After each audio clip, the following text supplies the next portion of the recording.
Good morning, stewards.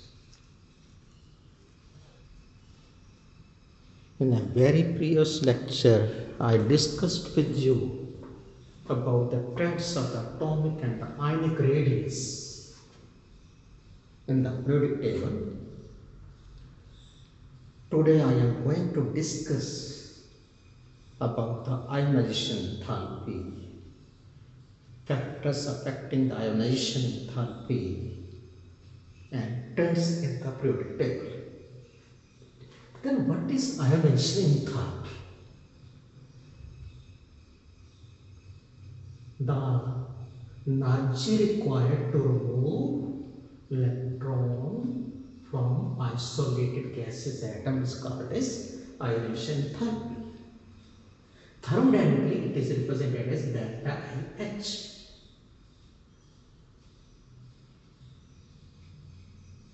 Previously, we are writing as IE. Still, it is used, but thermodynamically, we write it as this. And if we apply some potential for the mole of electron, the potential difference which is used for the mole of electron from isolated gas atom in a discharge tube, then we call it as ionization potential.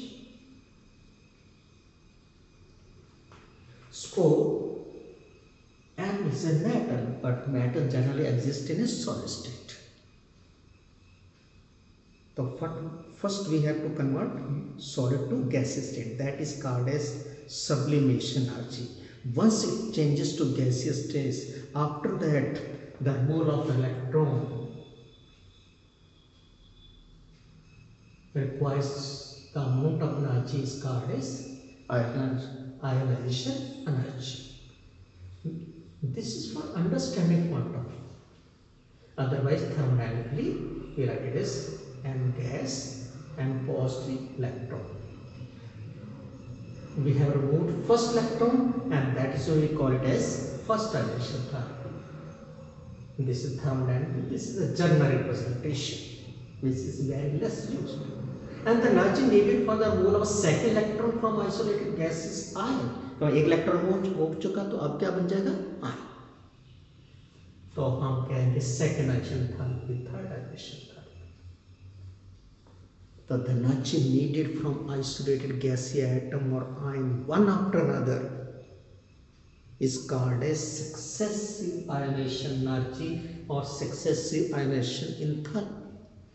General energy is measured in terms of enthalpy, that is a thermodynamic parameter. The quantity of heat evolved or absorbed at constant pressure and temperature, that is called as enthalpy. And I have written here successive ionization enthalpy increases. Why? Remove क्या कर रहे हैं? Electron किसके पकड़ में है? Nucleus के पकड़ में. तो न्यूक्लियस का होल्ड ग्रेजुअली इंक्रीज होता है. तो लिखा है successive ionization enthalpy always increases due to gradual increase of hold of nucleus on the rest of the electrons. So there are 30 electrons, then we left with 10 electrons. Nucleus को 10 electron, then 9, then 8, और इस ढंग से लगातार nucleus तो बढ़िया नहीं, electron बढ़ते जा रहे हैं. होल्ड ऑफ न्यूक्लियस और rest of electron gradually increases, that is ionisation enthalpy always increases. आमतौर पे हम कह देते हैं, मान लो गली में हैं दो बच्चे, आपने इधर से पकड़ लिए, दो बच्चे वो आपसे खेलना नहीं चाहते, तो जो सबसे पहले ताकत लगाएगा उसको कम ताकत लगाने पड़ेगी छुड़वाने के लिए, क्योंकि आपकी ताकत 4 पे बंटी हुई थी. एक छुड़वा के चला गया 3, आपकी ताकत 3 पे बट गई, आपका पकड़ बढ़ गई, उसमें से एक और छुड़वा गया, अब 2 को आसानी से आप छोड़ोगे नहीं. हीलियम गैस कॉन्फ़िगरेशन जिसे हम कहते हैं, नोबल गैस कॉन्फ़िगरेशन हो गया. तो बचे हुए इलेक्ट्रॉन पे न्यूक्लियस से पकड़ बढ़ती जाती है और इस वजह से successive ionisation energy increases. Let us take up the factors affecting the ionization enthalpy. First, atomic radius. Smaller the atomic radius, higher the attraction between the nucleus and the electrons, and hence higher will the ionization enthalpy. That is why I have written here atomic radius or size inversely proportional to ionization enthalpy. तो term of size बढ़ता है और इस वजह से ionization enthalpy increase होगी. There are some exceptions. We will discuss in the unit 14 and 15 कहाँ पे ऐसा हो रहा है, रियल एक्सेप्शंस मिल रहे हैं. Nuclear charge, greater the nuclear charge higher will be the ionisation energy. Nucleus की पकड़ बढ़ते जाएगी इस वजह से. Electronic configuration, if an atom और ion has extra stability that is exactly half filled or filled substance, in that case it is difficult to remove the electron, hence the ionization enthalpy increases. Here I have mentioned that first ionization enthalpy of phosphorus is greater than silicon and sulfur both. The electronic configuration of silicon is 1s2, 2s2, 2p6, 3s2, 3px1, 3py, and in case of phosphorus this one. So silicon contains 14 protons. Nuclear force is less and lacks the extra stability.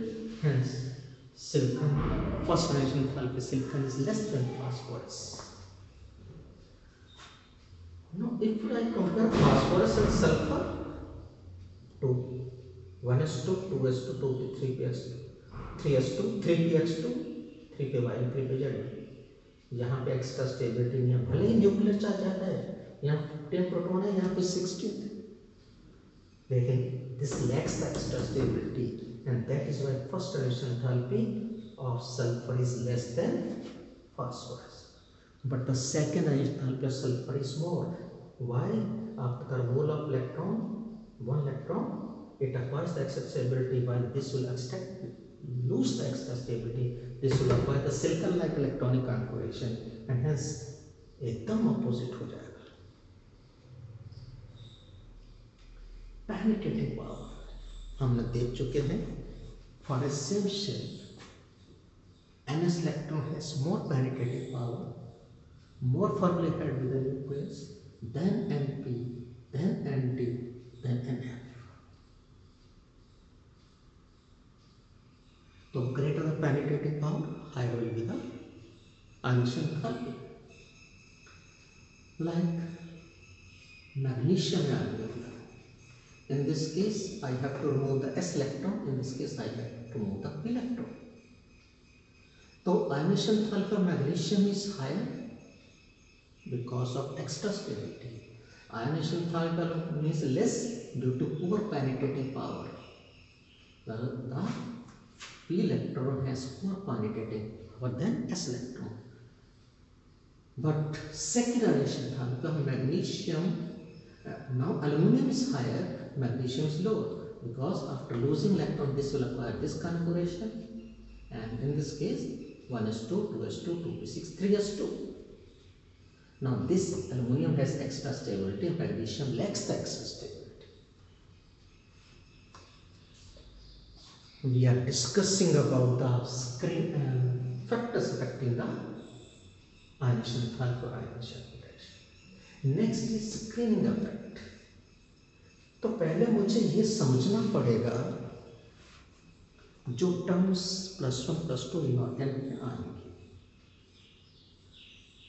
इसको हम क्या बोल रहे हैं, outer motion, और second last को क्या बोलते हैं, पेनल्टीमेट शेल, और उसके बाद सेकेंड लास्ट को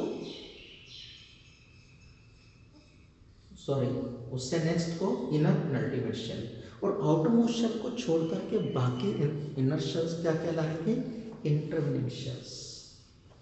तो न्यूक्लियस की क्या डिफरेंस है, पहले जो सबसे क्लोज वाला शेल है उसके इलेक्ट्रॉन को होल्ड करेगा, उसके बाद नेक्स्ट बच गई residual force, residual force, residual force. तो सपोज इलेक्ट्रॉन जहाँ पे है तो इलेक्ट्रॉन तो यहाँ से आउटरमोस्ट शेल का इलेक्ट्रॉन जाएगा, तो न्यूक्लियस इनके बीच में क्या आ गए, ये बहुत सारे शेल्स हो गए जिसके अंदर इलेक्ट्रॉन्स हैं और ये न्यूक्लियस की फोर्स को स्क्रीन कर रहे हैं। न्यूक्लियस का होल्ड कम होता है, जो जो इंटरवेनिंग शेल बढ़ते जा रहे हैं न्यूक्लियस का होल्ड कम होता जा रहा है, और न्यूक्लियस का होल्ड कम हो रहा है तो इलेक्ट्रॉन को रिमूव करना आसान होगा। तो मैं अगर सिंपल, बहुत सारे कॉम्प्लिकेटेड लैंग्वेजेस लिखी हुई हैं बुक्स में, वो सिंपल लैंग्वेज क्या है, screen effect, the effect by which hold of nucleus gradually decreases with the increase of number of intervening shells. अब लिथियम के केस में एक ही शेल इंटरवेनिंग शेल, सोडियम में 1s and 2s वाला, सेकंड 1 and 2, इसमें 1 2 3। तो जितने इंटरवेनिंग शेल्स बढ़ते जाएंगे न्यूक्लियस का होल्ड आउटर इलेक्ट्रॉन पे कम हो जाना, ये स्क्रीनिंग इफेक्ट है। यानी कि इंटरवेनिंग शेल किसका काम कर रहे हैं, एक स्क्रीन का काम कर रहे हैं। किसको स्क्रीन कर रहे हैं, न्यूक्लियर फोर्स को स्क्रीन कर रहे हैं, न्यूक्लियर फोर्स को शील्ड कर रहे हैं।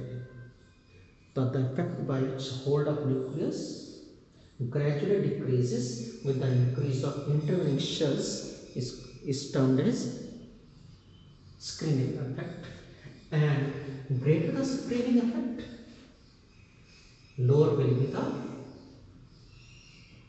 ionization energy. So screening effect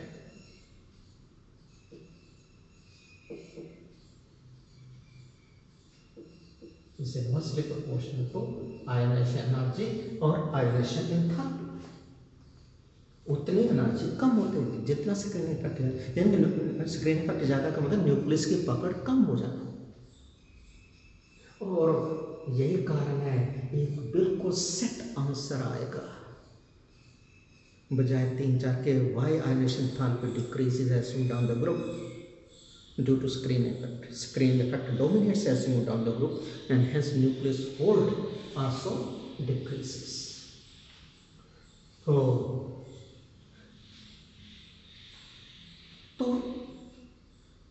एक ट्रेंड तो हमें पता ही चल गया ग्रुप में, ionisation enthalpy decreases as you move down the group because screening effect dominates. There is some exception that I will discuss in the units 40 and 50. ये वहाँ पे डिस्कस किया। अब लेफ्ट टू राइट देखिए, ionisation enthalpy increases from group 1 to group 2. Ionisation enthalpy sharply increases. Left to right increase होना चाहिए, no doubt, radius कम हो रहा है और रेडियस का कम होना आयनेशन एंथैल्पी, न्यूक्लियर चार्ज बढ़ रहा है। लेकिन जहाँ पे नेचर किसे बोलेंगे, ionisation enthalpy increases due to extra stability NS या NS2 कॉन्फिगरेशन लिख लो, but the value decreases due to poor penetrating power. Penetrating power of the electron is less. Then value increases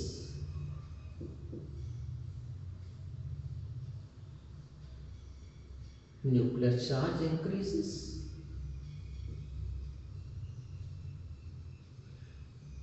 and here sharply increases. यहाँ पे increase तो हो रहा है लेकिन यहाँ पे शार्प इंक्रीज होगा, कारण extra stability. Extra stability exactly half will be sufficient. The value decreases, यहां पर डिक्रीज हो रही है, lakhs the extra stability.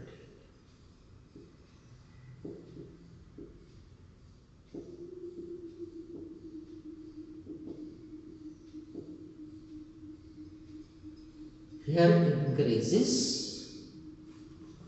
Increase हो रहा है न्यूक्लियर चार्ज, इंक्रीज हो रहा है, एंड हियर शार्प इंक्रीज हो रहा है। तो शार्प इंक्रीज क्यों हुआ? NH2 NP6 कॉन्फिगरेशन हुआ, एक्स्ट्रा स्टेबिलिटी हो गई, इसलिए शार्प इंक्रीज है। तो डाउन द ग्रुप तो हम कह रहे थे, एक आप लर्न कर लेंगे, decreases as in down the group due to screening effect. Left to right uniform trend नहीं है, शार्प इंक्रीज हुआ यहाँ पे भी। यहाँ पे भी शार्प इंक्रीज क्या हुआ? NH2 कॉन्फिगरेशन एक्स्ट्रा स्टेबिलिटी है, लेकिन यहाँ डिक्रीज हो गया। न्यूक्लियर चार्ज तो बढ़ रहा था, साइज भी कम हो रहा था, लेकिन यहाँ पे क्या है, कौन सा इलेक्ट्रॉन मूव करना है? p इलेक्ट्रॉन मूव करना है, और यहाँ से s करना है।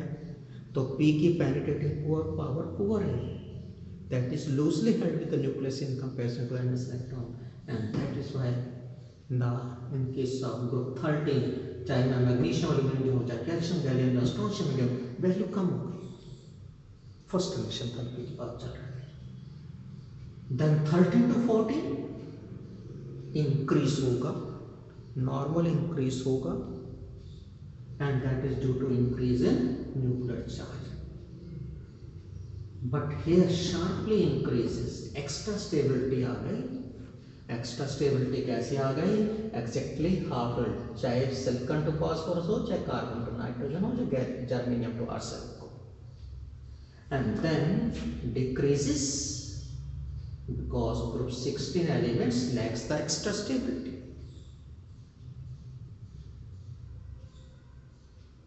Then increases due to increase in nuclear charge. But sharp increase is observed in case of group 18 elements due to noble gas configuration. Now suppose magnesium, aluminium, silicon configuration हमारे पास है 1s2 2s2 2p6 3s2 1s2 2s2 2p6 3s2 3px 1s2 2s2 2p6 3s2 3p x1 and 3p y1। तो अगर मैं first ionisation enthalpy की बात करूं तो highest ionisation enthalpy किसकी होगी? मैग्नीशियम। उसके बाद किसका आएगा? सिलिकॉन। क्यों? एल्यूमिनियम सिलिकॉन यहां पे इंक्रीजेस।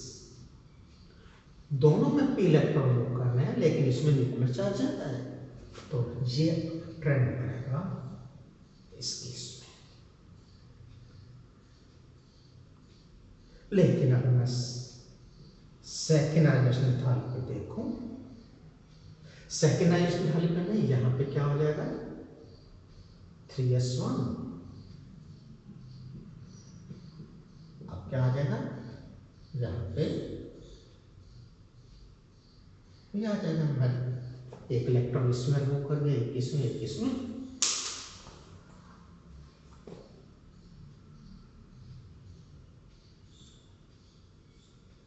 तो हाईएस्ट किस केस में होगी? Aluminium 1 positive. उसके बाद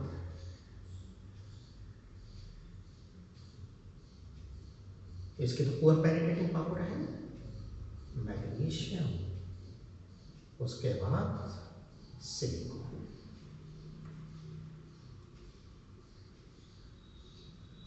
अगर मैं थर्ड आयोनाइजेशन एंथैल्पी देखूं तो यहां पे क्या आ जाएगा 2 थर्ड का मतलब 2 इलेक्ट्रॉन मूव कर दिए गए, 2 इलेक्ट्रॉन मूव कर दिए गए तो ये कॉन्फ़िगरेशन बनेगा।